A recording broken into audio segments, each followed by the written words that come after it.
TNPSC Tamil Nadu public service கமிஷன்ல இருந்து இன்னைக்கு group 1 notification வந்திருக்கு. அதாவது குரூப் 1 சர்வீசஸ் அப்படின்னு சொல்லுவாங்க.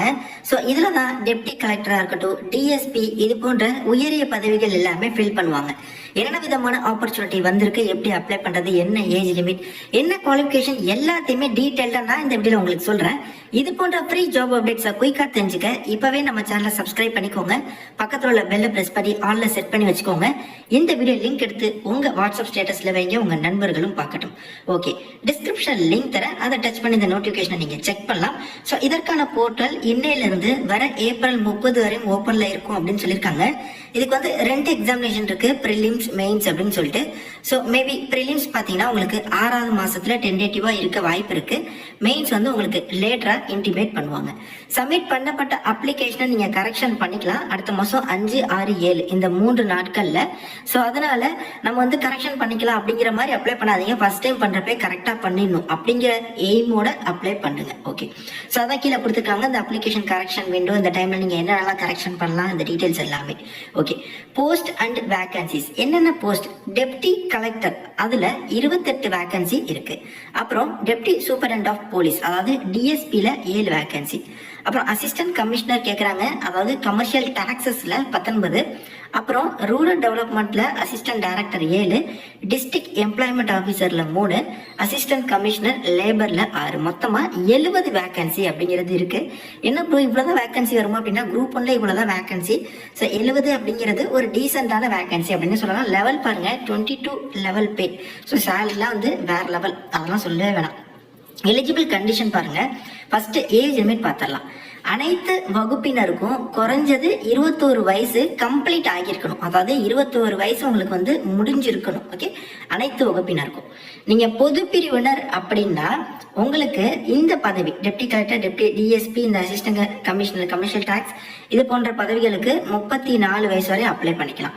மீதி உள்ள பதவிகளுக்கு 34 வயசு வரை அப்ளை பண்ணிக்கலாம். ஒரு குறிப்பிட்ட படிப்பு படிச்சவங்களுக்கு மட்டும் 35 வயசு வரை அப்ளை பண்ணிக்கலாம். இது வந்து பொது பிரிவினருக்கு. மீதி உள்ளவங்க, அதாவது பிசி, எம்பிசி, டிஎன்சி, அப்புறம் எஸ்சி, எஸ்ஏ, எஸ்டி, பிசிஎம், நீங்க எல்லாரும் பாத்தீங்கன்னா இந்த பதவிகள் எல்லாத்துக்குமே 39 வயது வரையும் அப்ளை பண்ணிக்கலாம். ஸோ உங்களோட டிஓபியை, அதாவது டேட் ஆஃப் பர்த்தை உங்க 10th மார்க் ஷீட்டை வச்சு அவங்க வந்து வெரிஃபை பண்ணிப்பாங்க. அதுல என்ன டேட் ஆஃப் பர்த் அதை அவங்க கன்சிடர் பண்ணுவாங்களாம்.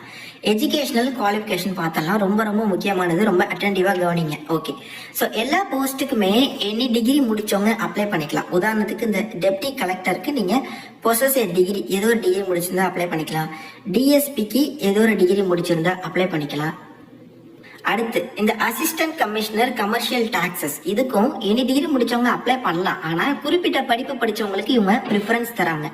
என்ன படிப்பு அப்படின்னா, பிகாம் டிகிரி, பிஎல் டிகிரி முடிச்சுட்டு டிப்ளமோ இன் டாக்ஸேஷன் லாஸ் முடிச்சவங்களுக்கு ப்ரிஃபரன்ஸ் தராங்க. இல்ல பிகாம் பிஎல் டிகிரி முடிச்சவங்களுக்கு ப்ரிஃபரன்ஸ் தராங்க.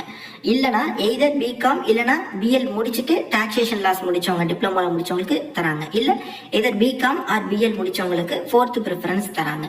அதாவது பிகாம் ஆர் பிஎல் டிகிரி முடிச்சவங்களுக்கு ப்ரிஃபரன்ஸ். அது இல்லைன்னா அடுத்து எனி டிகிரி கூட நீங்க ட்ரை பண்ணலாம். ஆல்மோஸ்ட் நான் சொன்ன மாதிரி எந்த டிகிரி வேணா எலிஜிபிள். அந்தந்த பதவிகளுக்கு ப்ரிஃபரன்ஸ் கொடுப்போம் அப்படின்னு சொல்லி சில டிகிரிஸ் மென்ஷன் பண்ணியிருப்பாங்க. அந்த அசிஸ்டன்ட் டைரக்டர் ரூரல் டெவலப்மெண்ட்க்கு எனி டிகிரி ஓகே. ஆனா post graduate degree in rural service, post graduate or diploma in extension, so இது போன்ற படிப்புகளுக்கு அவங்களுக்கு ப்ரிஃபரன்ஸ் தருவாங்க. எல்லாமே ஈக்குவல் தான். பட் ப்ரிஃபரன்ஸ் அப்படிங்கிறப்போ, அதாவது இந்த டிகிரிஸ் முடிச்சிருப்பாங்க, நார்மல் டிகிரி முடிச்சிருப்பாங்க, அது அந்த இடத்துல இவங்களுக்கு ப்ரிஃபரன்ஸ் தருவாங்க. அடுத்து district employment office any degree தான், பட் ப்ரிஃபரன்ஸ் வந்து இது ரிலேட்டட்ல, இந்த எக்கனாமிக்ஸ், எஜுகேஷன், சோஷியாலஜி, ஸ்டாட்டிஸ்டிக்ஸ் இது ரிலேட்டட்ல முடிச்சிருந்தா ப்ரிஃபரன்ஸ். அப்புறம் அசிஸ்டன்ட் கமிஷனர் ஆஃப் லேபருக்கு எனி டிகிரி, பட் வந்து freedom fighters or member of their ஃபேமிலிஸா இருந்தா உங்களுக்கு இவங்க ப்ரிஃபரன்ஸ் தராங்க. மற்றபடி சப்போர்ட்டிங் டாக்குமெண்ட்ஸ் இது எல்லாமே வழக்கமாக நம்ம டிஎன்பிஎஸ்சி இதில் அப்ளை பண்ணுறதா. இதில் DSP deputy superintendent of police இருந்துச்சுல, அதுக்கு வந்து அந்த பதவிக்கு பார்த்தீங்கன்னா உங்களுக்கு வந்து ஹைட்டு வெயிட் செக் பண்ணுவாங்க. ஐ மீன் அது வந்து போலீஸ் தானே, அதனால ஆண்கள் அப்படின்னா குறைஞ்சது 165 சென்டிமீட்டரும், பெண்கள் அப்படின்னா குறைஞ்சது 155 சென்டிமீட்டரும் ஹைட் இருக்கணும். ஆண்களுக்கு மட்டும் செஸ்ட் மெஷர்மெண்ட் இருக்கு, 86 சென்டிமீட்டர் ஃபுல்லா செஸ்ட்டை சுற்றி அளப்பாங்க.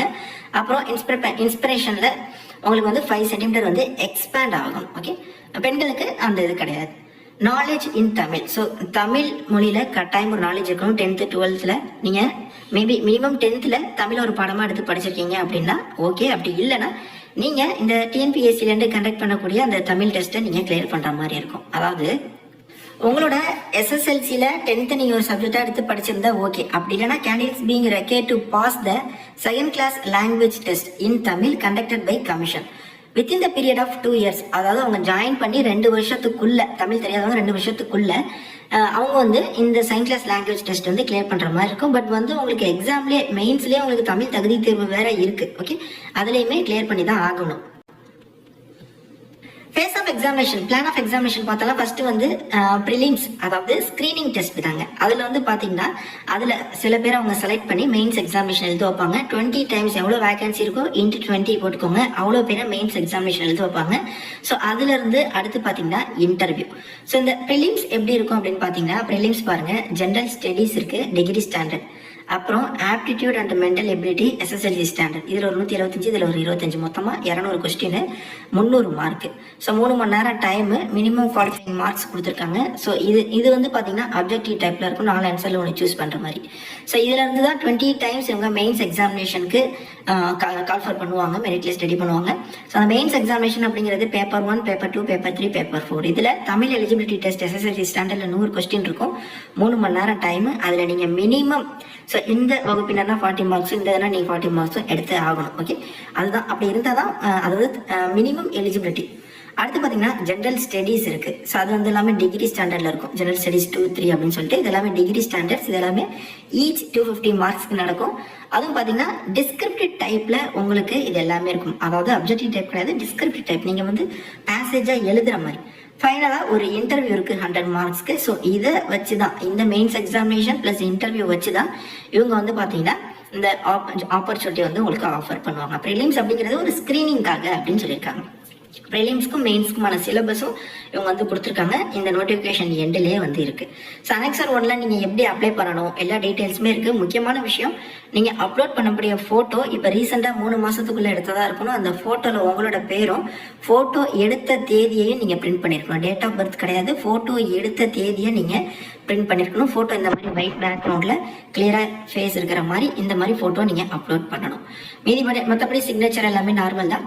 எக்ஸாம் சென்டர் ப்ரிலிம்ஸில் தமிழகத்தில் ஆல்மோஸ்ட் எல்லா டிஸ்ட்ரிக்ஸ்லையுமே நீங்கள் எழுதிக்கலாம். பட் மெயின்ஸ் அப்படிங்கிறது சென்னையில் மட்டும்தான். ஃபீஸ் இருக்குது 100 ரூபாய். மெயின்ஸ், அதாவது ப்ரிலிம்ஸ்க்கு அப்புறம் மெயின்ஸ் எழுதுறவங்களுக்கு இந்த அடுத்து அவங்களுக்கு 200, எல்லாருமே கிடையாது. இப்போதைக்கு நீங்கள் 100 ரூபா கொடுத்து நீங்கள் ப்ரிலிம்ஸ் அப்படிங்கிற எக்ஸாம் நீங்கள் வந்து எழுதிக்கலாம். ஓகே, ஸோ ஃபீ பேமெண்ட் எல்லாமே நீங்கள் வந்து பண்ணுற மாதிரி இருக்கும். ஸோ நீங்கள் டேரெக்டாக tnpsc.gov.in அஃபிஷியல் வெப்சைட் போங்க, நான் டிஸ்கிரிப்ஷனில் லிங்க் தரேன், செக் பண்ணுங்கள். அதே மாதிரி நோட்டிஃபிகேஷனில் உங்களுக்கு சிலபஸும் கொடுத்துருக்காங்க, அதை நான் ஷோ பண்ணிடுறேன். அது ரொம்ப முக்கியமானது. நோட்டிஃபிகேஷனில் அனெக்சர் 3, அதாவது 38வது பக்கத்தில் ப்ரிலிம்ஸ் எக்ஸாமினேஷனுக்கு என்ன சிலபஸ், அப்புறம் மெயின்ஸ்க்கு என்ன, தமிழ் தகுதி தேர்வில் என்ன அப்படிங்கிற டீட்டெயில்ஸ் எல்லாமே கொடுத்துருக்காங்க. இதுதான் உங்களுக்கான சிலபஸ், இதுதான் நீங்கள் கவர் பண்ணுற மாதிரி இருக்கும். ஸோ ஏப்ரல் 30க்குள்ளே அப்ளை பண்ணிடுங்க. 6ஆம் மாதத்தில் உங்களுக்கு ப்ரிலிம்ஸு. அது மட்டும் இல்லாமல் உங்களுக்கு எக்ஸாமில் எப்படி பெல் அடிப்பாங்க, அலாரம் பெல், உங்களுக்கு பார்த்தீங்கன்னா ஈச் ஆஃப் அன் ஹவர் உங்களுக்கு பெல் இந்த மாதிரி இன்டிமேட் பண்ணுவாங்க டைமுக்காக. ஸோ அப்புறம் எல்லா டீட்டெயில்ஸுமே இந்த நோட்டிஃபிகேஷனில் இருக்குது. நீங்கள் கிளியராக ஒன் டைம் நீங்களும் ஃபுல்லாக ரீட் பண்ணுங்கள். கண்டிப்பாக இந்த ஆப்பர்ச்சுனிட்டி யூட்டிலைஸ் பண்ணிக்கோங்க. உங்களுக்கு யூஸ்ஃபுல்லாக இல்லைனாலும் நிறைய பேருக்கு ஷேர் பண்ணுங்கள். நிறைய பேர் இந்த நோட்டிஃபிகேஷன் எதிர்நோக்கி இருக்காங்க, அவங்களுக்கு ரொம்ப யூஸ்ஃபுல்லாக இருக்கும். எந்த டவுட்ஸாலும் கமெண்ட்ஸ்லையும் இன்ஸ்டாவில் கனெக்ட் பண்ணுங்கள். தேங்க்ஸ் ஃபார் வாட்சிங். Take care and bye. Tata.